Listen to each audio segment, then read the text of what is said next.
right. My name is Erin Colburn. I'm the pre-health advising coordinator for the College of Health Sciences. I like people to see my face, so okay. But because we are doing this in person and Zoom, I will have to wear the mask today just to protect all of our students. I want to thank everybody for coming today. I hope that this information is powerful and useful for you, that it gives you the option to be able to use it towards your purposes of wanting to go to your professional schools of choice. Here's the cool part. No matter what you do in this situation, you're all in the same ocean, floating in your own boats, okay? You all have different situations. You all have different colors on your boats. You all have all of those situations, and I know that. So this process isn't standardized. I like that it's not standardized. That's a beautiful thing to be able to say, okay, hey, you know what?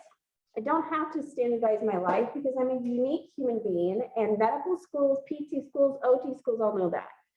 So in the room, we likely have OTs. We likely have pre-PAs and pre-meds and pre-dentistry. This is great because guess what? You all have to do the same things. So even if it's a little different, even if the name is a little different, it's still the same goal.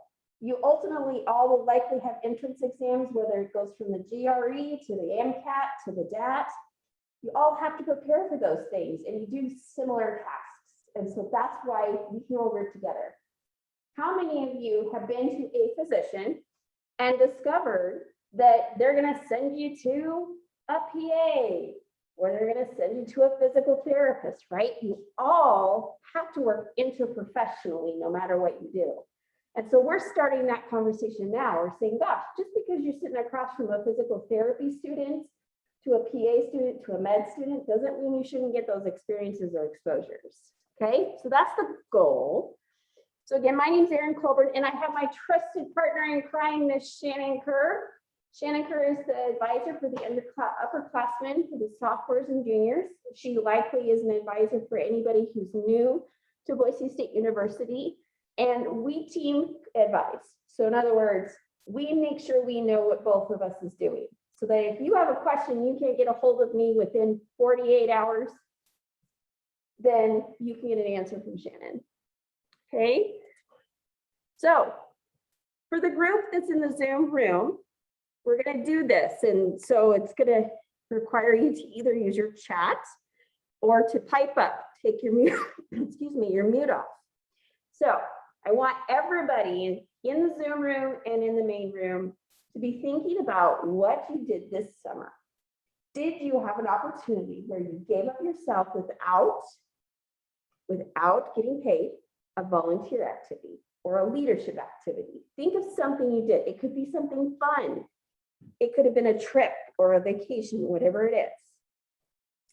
And we're going to go around the room. I'm going to start with the people in the room because there's 3 of them. They're beautiful people. And what we're going to do is I'm going to say, once upon a time, I went to California with my family. And then you get to say a sentence that goes along with that storyline. So we're going to connect all of our stories together. It's something similar to that, okay? And it's okay. It's okay if it doesn't make any sense, because when we were kids, it never made sense. Okay, it's a story creation, right? So I'm going to give everybody 30 seconds to think of something. Think of something you did, something fun, something work related, whatever it might be. All right. So once upon a time, I went to our pool in my neighborhood and swam in the pool. And after that,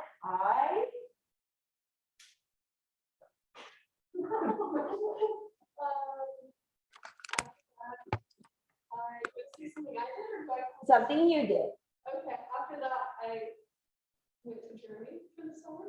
So went to the pool and then we went to Germany. And then I went on a boat with my friends.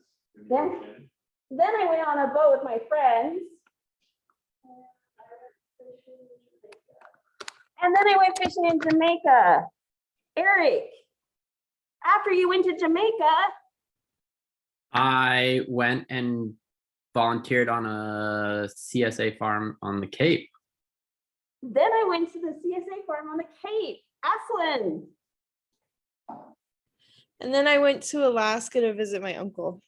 Then I went to Alaska and visited my uncle, Olivia. And then I went to Glacier National Park.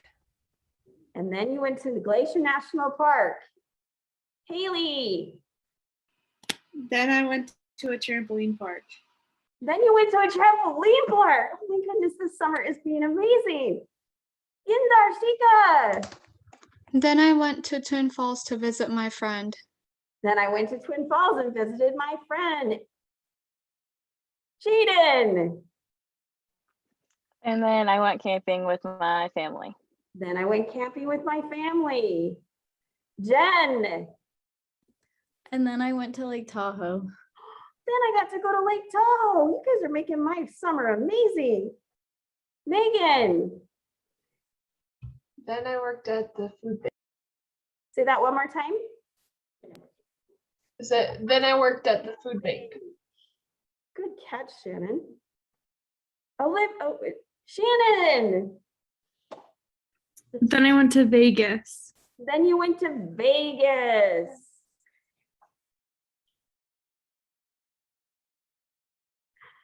Nice of it letting me see more people. We got lots in here. Vincent. Then I helped move my brother to Denver.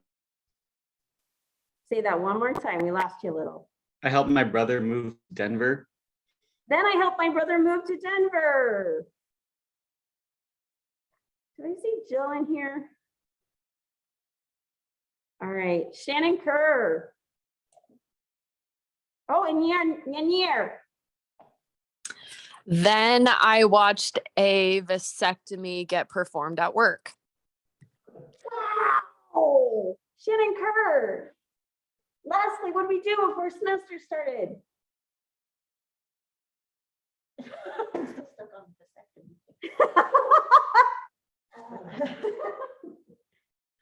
Then I went to a rodeo. Then we went to a rodeo in Council, Idaho. So we all did something this summer, right? And that may have been silly, but ultimately, every single one of those things have the possibility of connecting with your goals of going to your professional school of choice. You may not think so. You may think a rodeo of all things has nothing to do with going to medical school or dental school. And I use a lot of, not so clean words, bullshit. Okay, so bullshit, it does. So Shannon went to a rodeo. At that rodeo, there may have been a physician there, or EMTs there, or paramedics there, or athletic trainers there, or a physical therapist there helping the cowboys and cowgirls if they got hurt. Okay, they always have medical folks there. So she could have shadowed and observed somebody that's a physician or somebody that's a physical therapist there. I know that the athletic training team for St. Alphonsus works at the Optimus football fields. What do you know? A connection in some way. And so I want you all this year to think outside the box. Go from thinking to, I've got to have patient exposure and volunteerism and leadership roles and all these things. And I have to have this set hours to that. Stop doing that, because you're now at a place in your career where you have to actually write about what you did. It doesn't matter about how many hours you did. It matters about what you're doing. So today's agenda is I'm going to explain to you a little bit more thoroughly what the heck this is. What is Cohort? What we're doing here, what we're hoping to gain out of the experience, and then also give you a kind of a roadmap. So what is Cohort? Well, last year when we had COVID and we couldn't be in classrooms like this, you all craved community. Who in the heck are the pre-meds? Who in the heck are the PTs? You asked me all the time. You asked me for help. You wanted to know who your fellow man and woman it was. You wanted to know what your student, who they and she and he were. They wanted all of those things.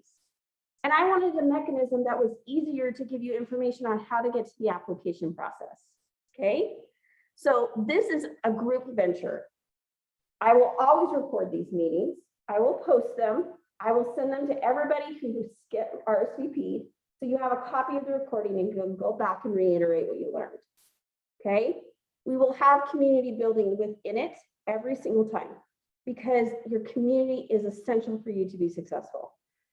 Also, we're going to build you some resources for your future so that you have something in place so that if you decide by the end of January that you don't want to apply to medical school or PT school or whatever it is you're applying to, then you don't have to, but you have the resources available to you to start over, to do that when you're ready. Okay, we're going to navigate the process. Yes, you need a year in advance. Most applications to professional schools take a year, and you have to prep for a year. Kind of like when you get pregnant, it takes 9 months to brew a baby, and then it takes another 9 months for your body to get over it. It's kind of the same thing, okay? So we're going to help you. We're going to be a resource for you as advisors, but not me alone, because there are several people who will be attending these that might be in the application process. I'm going to try and encourage them to come and give their point of view. It's a mentorship opportunity for you. We're also going to talk about strategies and toolkit. So there are some guidelines to this. This is a group environment. There should be no negativity here. This should be a positive experience. There should be no stress. I should not be freaking you out, even though you were like, oh, I don't know what I'm supposed to do, right? No judgmental comments. Don't judge another person. Put yourself in their shoes. All health practitioners need empathy in their life. So that's where we started, is right here in this room. No GPA. Nope. If you want to talk about your GPA, you come to an advising appointment, an individual advising appointment where you won't put someone in a bad position to make them feel bad or you feel bad. GPAs are not a safe zone here. We don't discuss them, nor do we discuss test scores, because you know what, let's be honest. You're going to have to do that. We know that. But at the end of the day, it's not important to the group. It's not important to your success. Your success is going to be a full holistic review of you, not just your GPA. And that's not the place where it is here. So I will keep track if we ever utter those things. I'll be like, oh, no, we're not talking about those things. So if you want to talk about your GPA or your test scores, that's a great advising appointment opportunity, and we're happy to do that. Everyone gets a turn. Everybody gets a turn to ask a question, and I don't want anybody to be afraid to ask those questions. I want you to open up there, and I also want you to be willing to say, I pass, not me today, right? I'm not willing to play, that's okay. No monopolizing the conversation. That includes me. That includes me. I'm loud, I'm obnoxious, and I like to talk. But it's not always about me talking. It should be about you each talking to each other because you have added value with each other. Okay? Core competencies. This is a big, ugly PowerPoint slide. Go out to the AAMC.org and type in core competencies and you'll get this complete list. I want someone from the Zoom session, and then I'll ask somebody from the room. From the list that's on there right now, so we have service orientation, social skills, and cultural competency and teamwork. Be willing to take your mute off and say, I'm interested in becoming a physician, a PT, or whatever it is. And tell me if you use teamwork in that role, in that profession. I need somebody from Zoom, somebody to own it and be proud. I can go. Eric? Go for Yeah. it. Sorry, I think I could cut someone off. I apologize. That's okay. Yeah, I'm trying to go to medical school, and obviously, I mean, team, as you mentioned earlier, you are only as good as the people around you, especially as a doctor. With the mid-levels going all the way down to the person checking people in at the front desk. So I think failing to value teamwork really puts you in a position to fail. Exactly. Everybody needs teamwork skills, right? Is that something you can learn in a textbook? Nope. No, you can read about it. You can read about what a team is. You can define it in a textbook. But to actually learn how to interact with a team, you have to get outside your classroom and do those things, right? How about the room? Let's pick social skills. So name what you want to be. I want to go to medical school. Okay, so you want to be a physician. And as a physician, do you have to have some big social skills? Yes. Absolutely, right? Who doesn't have to talk to a patient? Whether it's a physical therapist, an occupational therapist, right? We have to be able to listen to we have to communicate, right? So these core competencies for me are across the board, no matter which pathway you're interested in.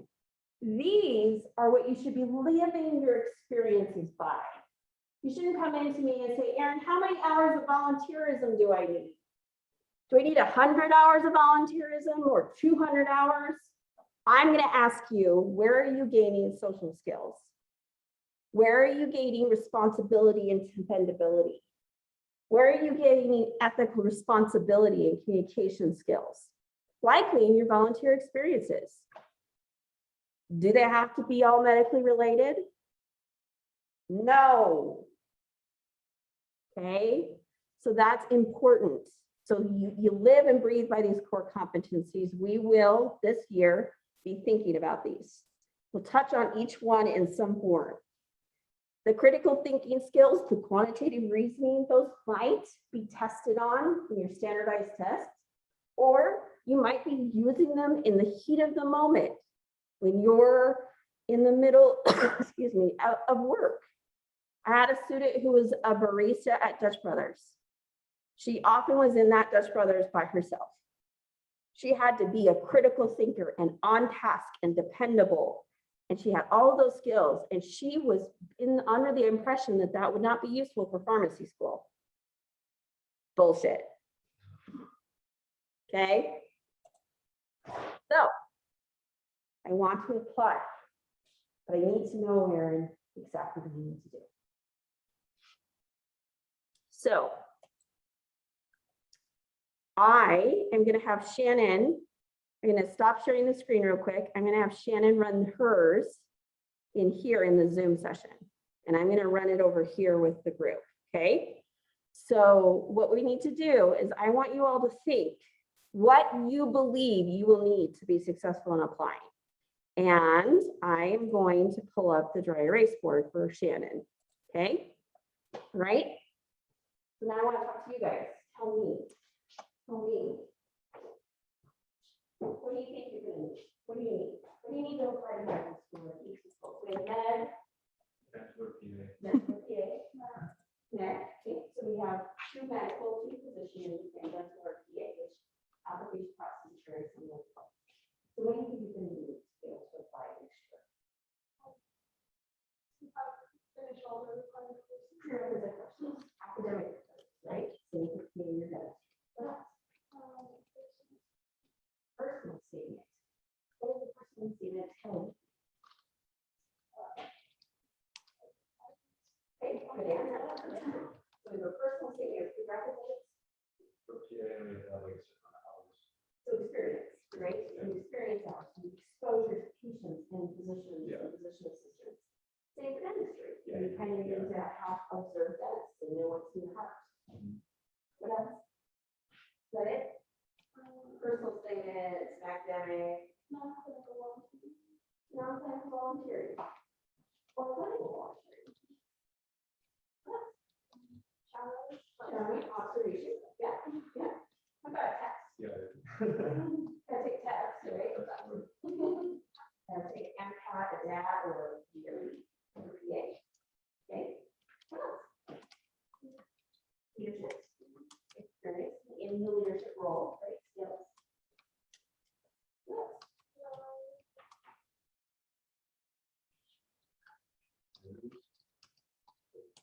Yeah, you have to interview. Why do you have to interview? Why do you think? Okay. I think the number one reason why they interview is one of them. You actually are who you say you are, right? Letters of recommendation. Yeah, we need some letters of recommendation for a lot of them. Yeah.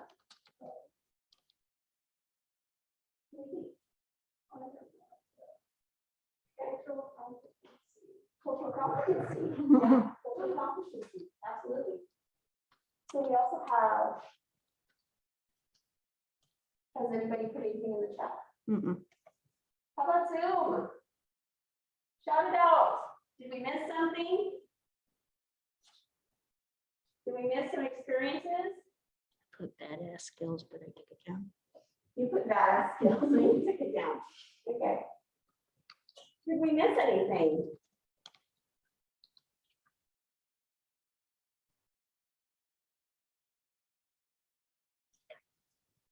Okay. Well, I'm going to post this on the PowerPoint. It's a good start. It might grow as we start to talk. Okay. So if you could copy that. Actually, we'll just take down of it. It'll be easier. We don't lose it.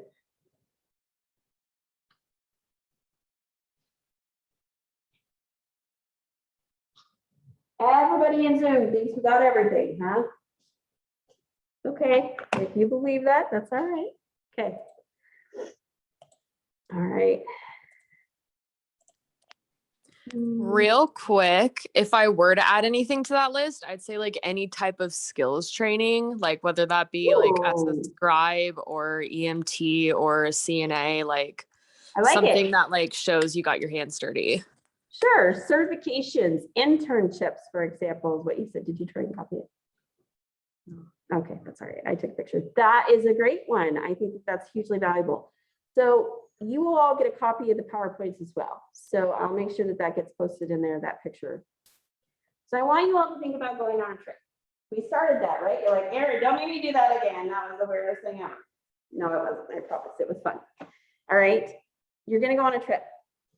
And on that trip, you get to decide. You're the driver. You're in charge. You get to go where you want to go, where your little heart's content.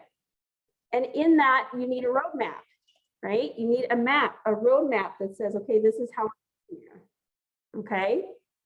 So I am going to encourage you to set some targets, small bites. Do we ever eat the steak in its entirety in the first bite?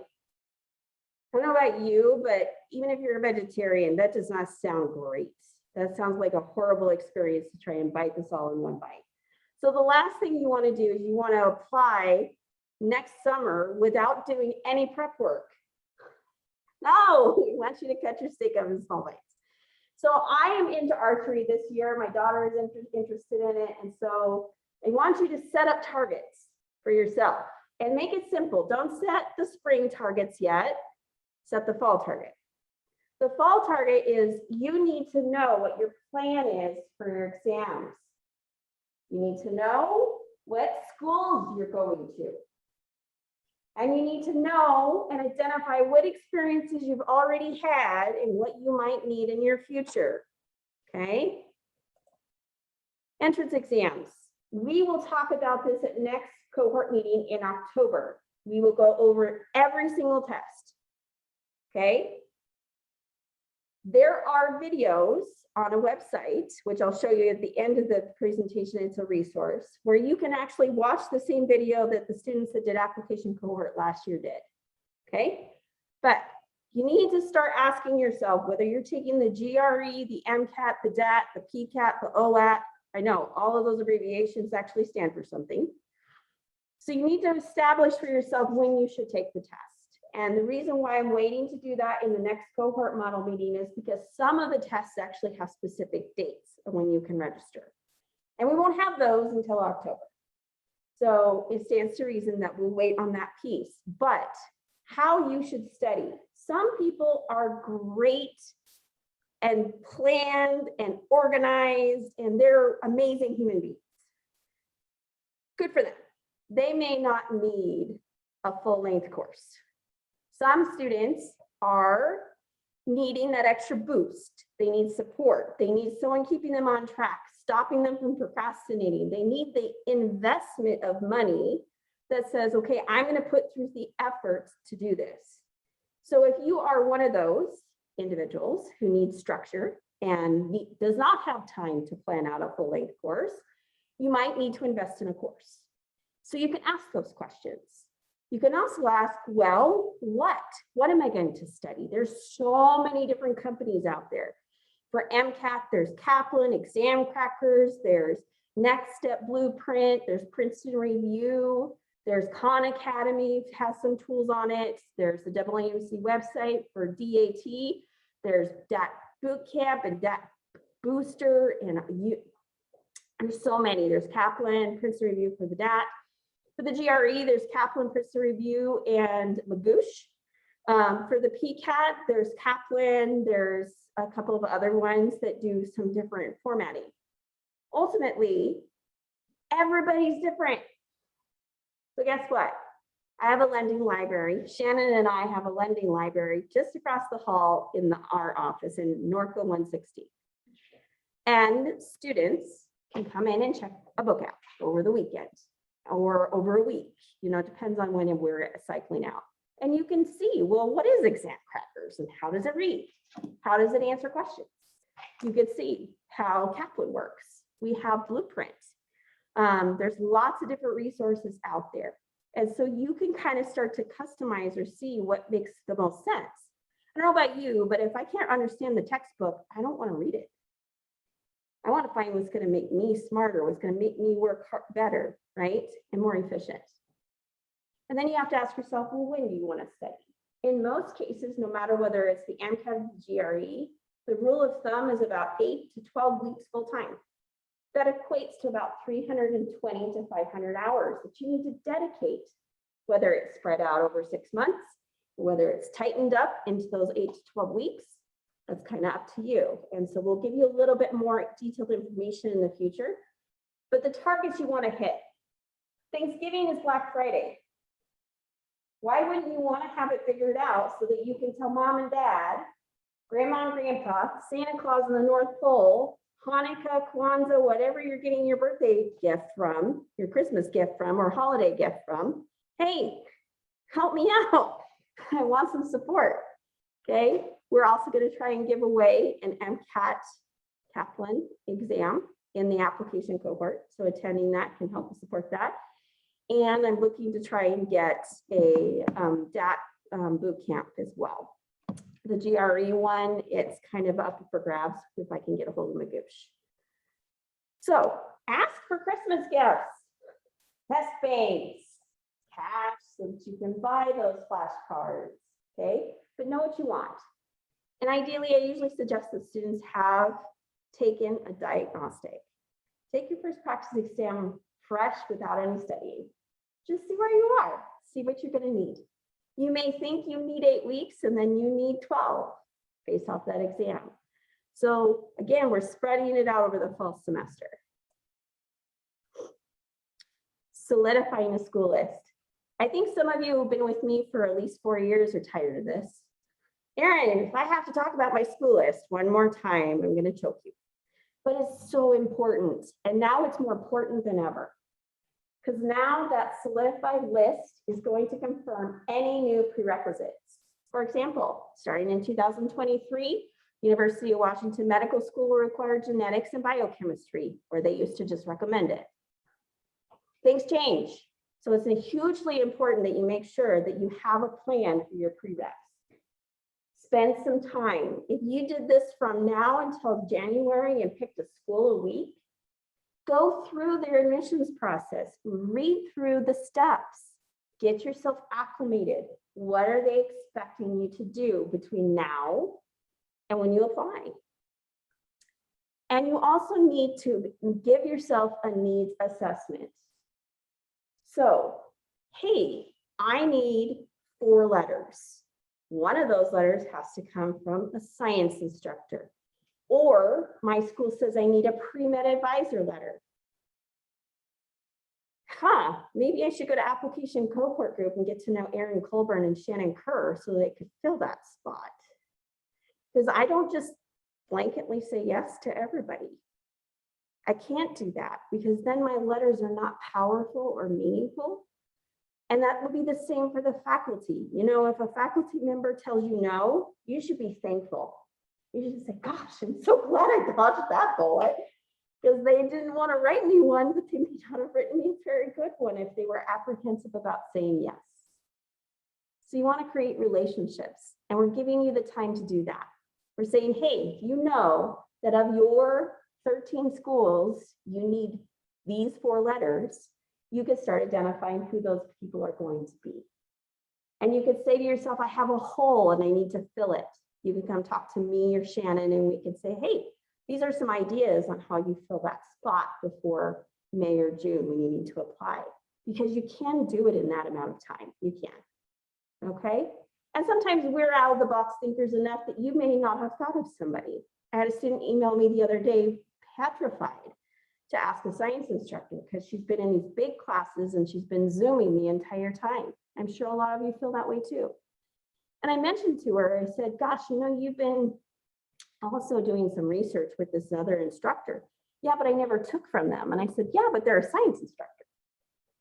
And they know you probably better than they would if they had you in class. Oh yeah. So it doesn't have to be correlated with, I took them in a class and therefore they write me a letter. Okay. So I gave you some numbers. These are just kind of gauges and guidelines. Medical schools, national average is 17. Boise State, we kind of hover around 13 to 15.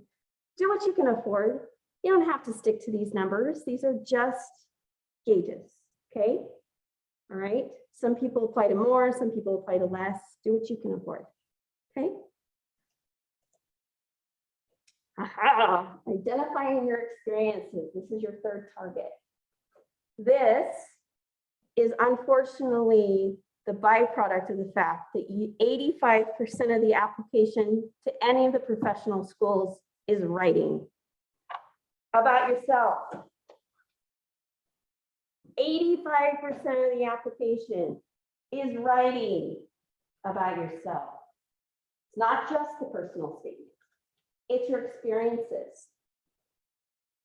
I don't know about you, but I'm gonna float this out to the Zoom room and to the room that's here.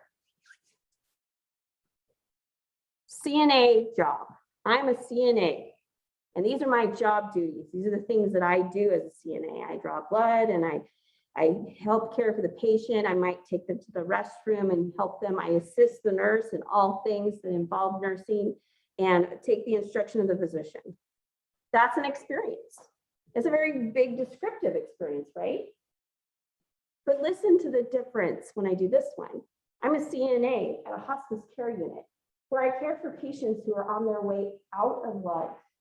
And I've gotten to see an immense amount of experience by interacting with these patients, and they have a great value in life. I want to care for my patients in that way, that they feel comfortable and secure every day that they are alive and that they're not fearful or scared. And I can give them that little comfort. How different are those two things? Somebody from Zoom. Which one would you rather read? The second one. People like a story, right? If you relay something that has a human element. Yep, what you learned. Go back to the core competencies. Thank you, Deanna. Dina, is it Deanna? Dina. Dina, thank you so much for sharing. Yes. What you learned is what they want to hear about. Not that you did it. Anybody can be a CNA. Anybody can be an EMT. Yes, it's hard work and it's not for everybody. But anybody can use that description. But what you got out of that experience, the story that you're telling, that's where it plays. So I am commissioning you to create 3 options to make this happen. This is the collection process, and it's going to take time. Most of you will tell me I haven't wrote anything ever. And you'll be like, oh, I don't know what to do. So that's okay. So give yourself a behavioral change. It takes 17 days to make a healthy habit. So give yourself a 17-day promise and say, I am going to spend 10 minutes every day writing, whether it's on a computer, whether it's on in a notebook. If you need a notebook, come by my office. I'll give you a notebook. You can use that. But do this. Write about just today. Keep it simple. Write about today. Ask yourself, were you a volunteer? Did you lead? Did you gain research experience? Did you interact with patients? Did you have fun? Every time students gawk at me, they're like, fun? You want me to put fun in my journal? And I'm like, yes, I do. I have a student who's a Yu-Gi-Oh referee. he was terrified to put that on his medical school application. I was like, why wouldn't you put that on there? It's volunteerism. It's fun. You love it. And you're leading young people in a new way of thinking. He's like, oh, I see what you're trying to tell me. My hobbies have meaning. Yes, your hobbies have meaning. And they also built in the opportunity for you to do more things. Did you know that I went to my son's Optimist game. I found out 2 of the parents are physicians. Just by talking to them, just by interacting with them, I found out they were physicians. I was like, that's awesome. We need to talk. I need to get, where are you working? You know, how can you help my students? Okay. Learning, working, all those things. Just take 5 minutes, right? Yeah. I remember last semester, we talked to DR. Yeah. And she said this exact same thing. She said that she had a hard time writing, so she recorded herself. Yep. And DR, yeah, DR was a physician who is a resident physician in Tennessee. And it was in December, and that video is still out on our website. She talked about video recording. So if you're not a writer, if you're not a typer person, or you don't like to write, talk to yourself.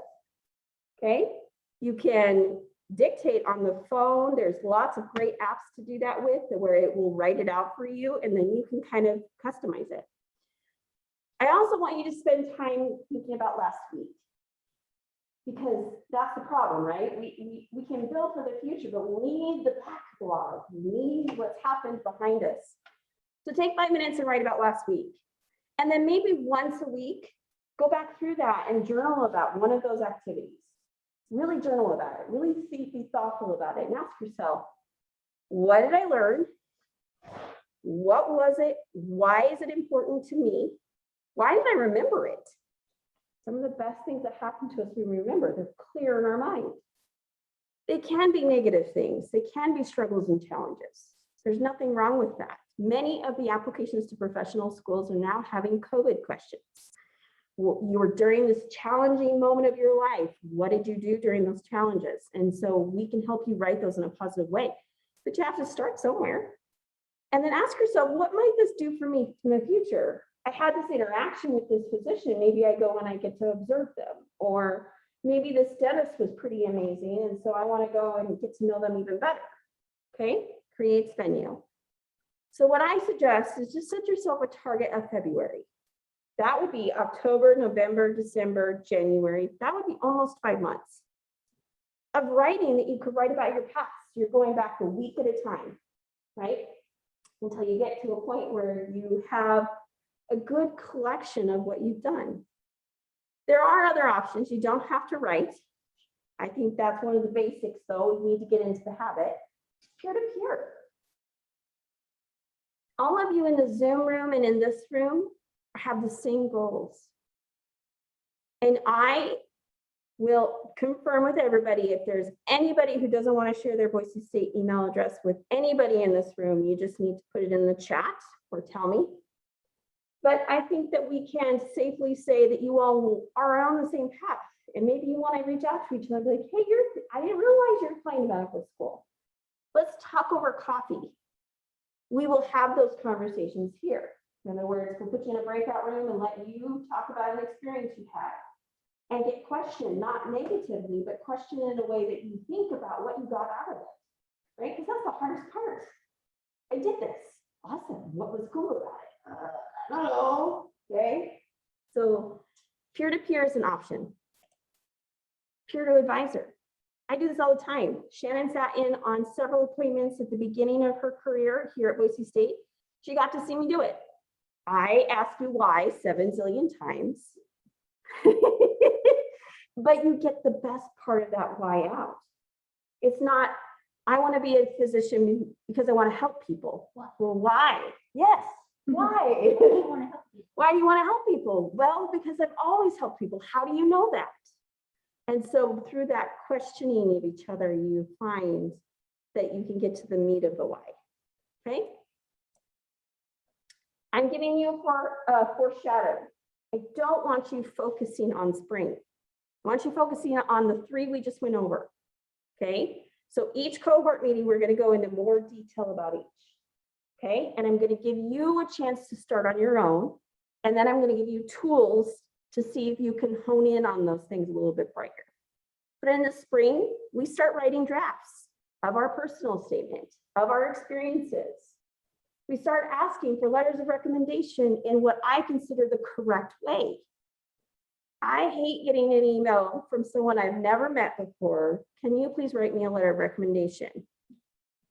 No, no. You can set up a Zoom meeting. Do you know if somebody said to me, and I didn't know who they were, and I said, hey, I'd like to set up an advising appointment with you, or I'd like to have coffee with you because I have a question for you. I'm going to take that so much easier and with such great comfort that that person is going to take the extra time to spend some time with me, that I'm going to be a little bit more willing to say yes when someone asks me that question. I also want you, oh, I put it twice. Ha, ha, ha. It should have said, instead of requesting letters of recommendation, it should have said, start studying for your exams. Okay. So I will fix that. And then you're going to put it into action. Depending on where you're applying or who you're applying to, you're probably going to start filling out centralized applications. You're going to continue to grow. We never stop. If you stop, if you just suddenly go, whoop, I'm not going to go shadow anymore, or I'm not going to go do this, then you're going to miss the opportunity for the next time you have to apply or whatever it might be. You're going to take your exams. You're going to complete your what we call secondary applications, and you're going to interview. And I'm going to be here along the way. And so Shannon, we're all going to be here to support you. Okay, so that was kind of fast and furious, but I want you to remember something really important. This is a process. It's not do A and you're going to be in B. It's I have to do A, B, C, D. And sometimes it's not even in that order. Okay. So we're going to do some fun. We're going to break out. And so I want to see how many people I have in the Zoom room. I have 12, so we can do 4 breakout rooms. Okay, so I'm going to put you in breakout rooms. And the question that you're going to ask each other is, what's one thing you learned? And dig deeper. Don't just tell us that you learned ... Tell us why it was impactful and why you said it. I'm going to do 3, 4. I'm going to do 3 and then keep some in the main room so that we can keep track. Okay.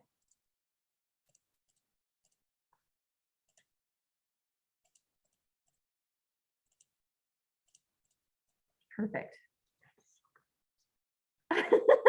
Okay, we'll send you a broadcast when we're ready to bring you back. All right.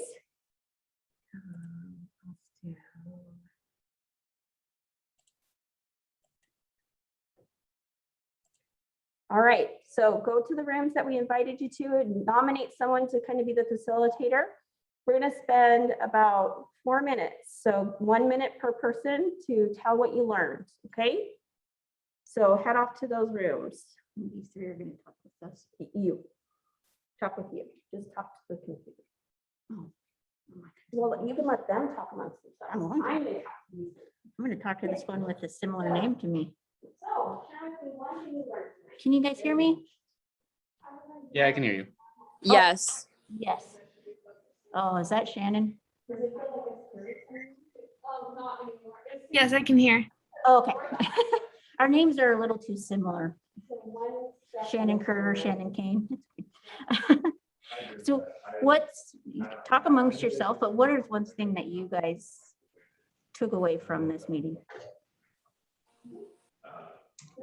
I think one of the things for me is how like any kind of involvement like in the you're doing can be relative to what you're reading on.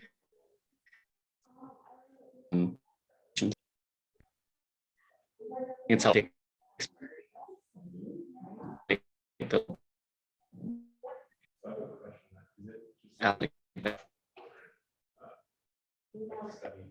Awesome, thank you, Vincent. What about you, Shannon? Are you NRA?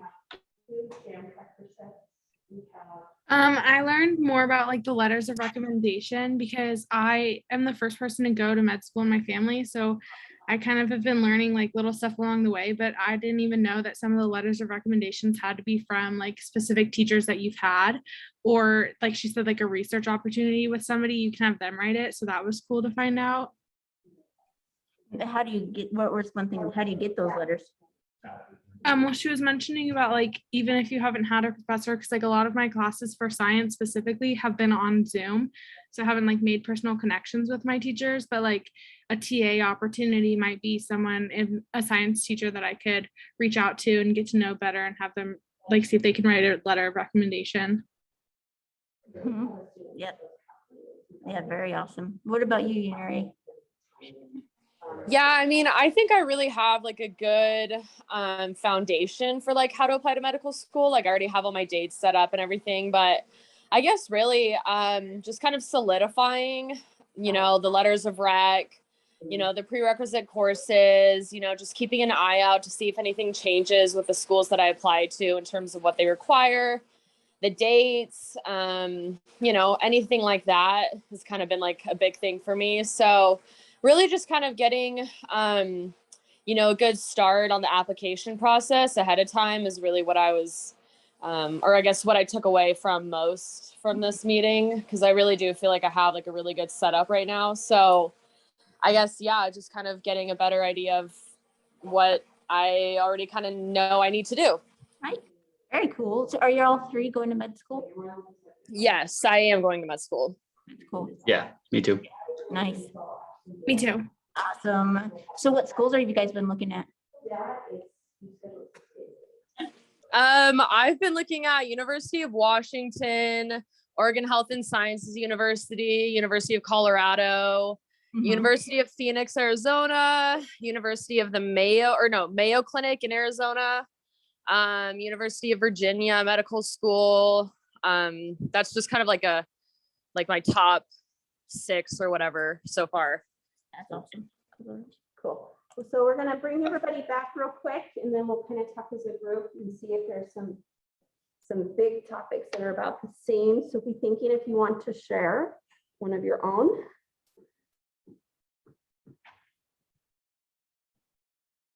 All right. Almost everybody's back.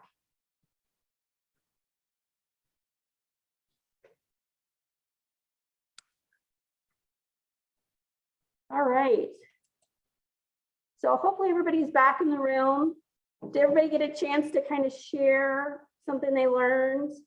The big group in here, the room in here, they voiced some experiential that they shared that they really valued the timeline and it set them at ease, and that we have a lending library. That was what was shared in this room. Does anybody else want to share something that they really stuck out at them? Big takeaway?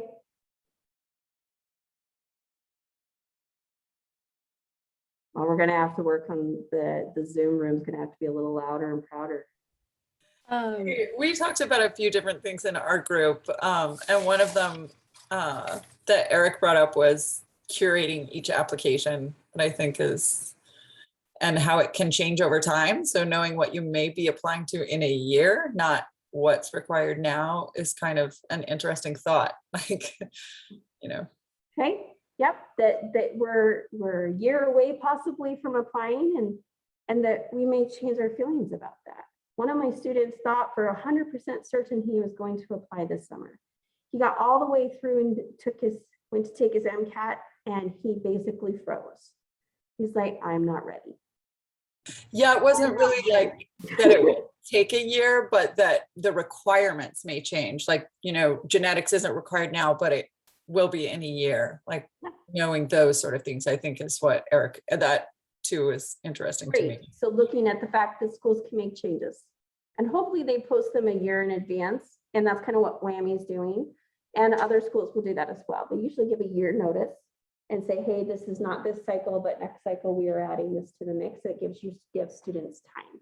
But that's why we start now, right? We start making sure that makes a lot of sense. Great. All right. So breakout number 2. I'm going to put you back in the rooms. We're going to take 2 to 3 minutes. give each other a chance. I want you to ask each other, where's your anxiety the greatest? And I'm hoping that the big group, you'll share in the big group. So let me, with me. Yeah, I don't know if it'd be more beneficial to put them in a room by themselves. Okay, we can put them in a room by themselves. That's fine. Okay.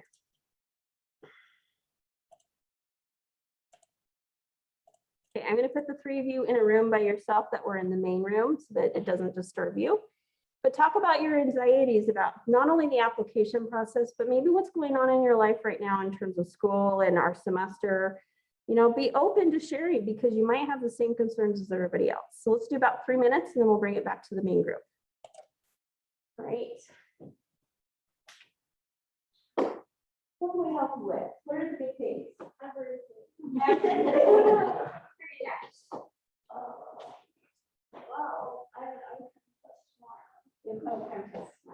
yeah. Well, thank you for being here and I think one thing is just like any professional school is expensive, so costs going through there. Yeah. So there are lots of different things you can do. It's kind of a type of place you want to work. So some students access some rural exposures and some experiences that way. And so they get loan payment back, they get loan forgiveness, or they get like payback kind of deal. There's some different organizations, you know, a lot of people don't realize that like if you're a member of a tribe, even if you have like that 16% piece, if you're willing to go work on a reservation for a certain amount of time, you can get funding and scholarships that way. There's also military scholarships, and it's not for everybody, but if you're willing to commit to 4 years in the military, you can get a military scholarship. The Navy, Army, and Air Force, all three of the branches for it. So that is an excellent number venue. And we do have recruiters come and talk. In fact, in October, Air Force will be here. And I'm working on arming for the same week in the Navy Department. So whenever there's opportunities for that, we look at those things. And then a lot of the schools actually provide a lot of good financial support in terms of understanding your financial practices, what your options are in terms of that.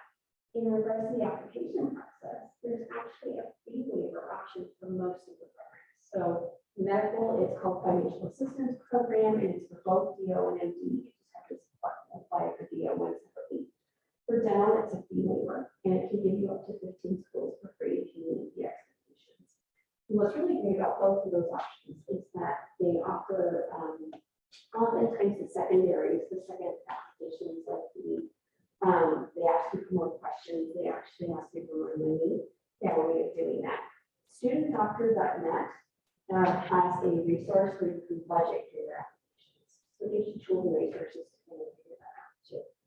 But there are fee waiver, and we will talk about that during the test cohort. So like I'll basically talk about all the different fee waivers that you can get in the first step to support that application. For sure. So that helps. Yeah. I don't know, I just feel like in general, this semester, it's been like, at least so far, by far the like most time consuming. And so, but I sometimes get worried that like, I don't know, I'll get into medical school and it'll be too hard. Like, I don't know. Yeah, but you won't be juggling as many balls as you're juggling in medical school. That's not all of the Things that you put yourself through, right? It's setting you up for that. So don't give yourself too much heartburn there. Also, you met with met a student from ICOM the other day, and they said that it is harder, but it's not hard. So, It's more like, yeah.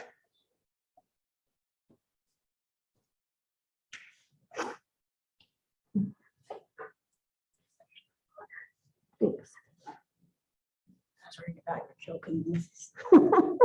Well, I'm trying to keep it under control because I'm sure the room thinks that She doesn't have COVID. I don't have the COVID. I promise. I have some really bad allergies that I just can't win the race. So, all right.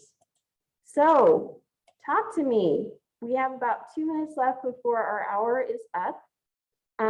What were some things that you're like, I have freaked out? Cost of medical school. That was one that was brought up in the room. That's a good example. Cost of applications, right? All of the balls we're juggling. Can we juggle them in professional school. Those were some of the ones brought up in this room. What else do we got? Don't all talk at once.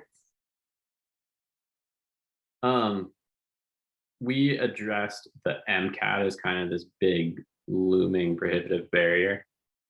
And like how to structure studying for it and what's that going to look like for you.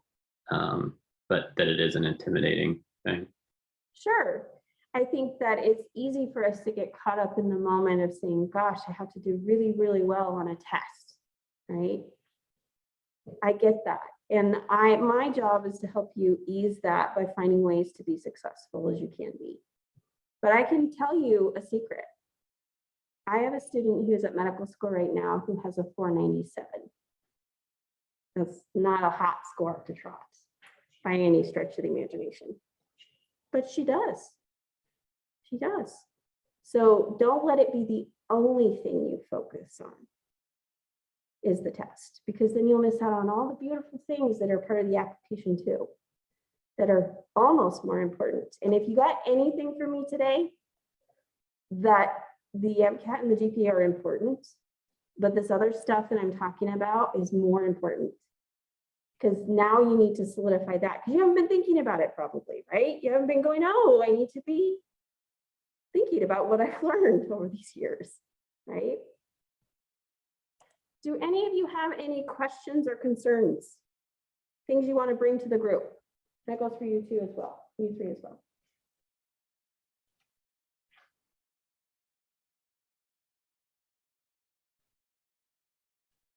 Okay, so ultimately, these are some website resources for you. Want to look at schools? Use the health career related website sheet. The application grid or roadmap I just gave you, it's in a handout. You'll have access to that tonight. The pre-health team archive has all of our videos from last year. Okay, if you want to get a head start. And our pre-health pathways website has some really great resources that we're always every day adding to. And then if you want to set up an individual appointment with me, there's my, you can book me, and we could be talking about application process for you individually.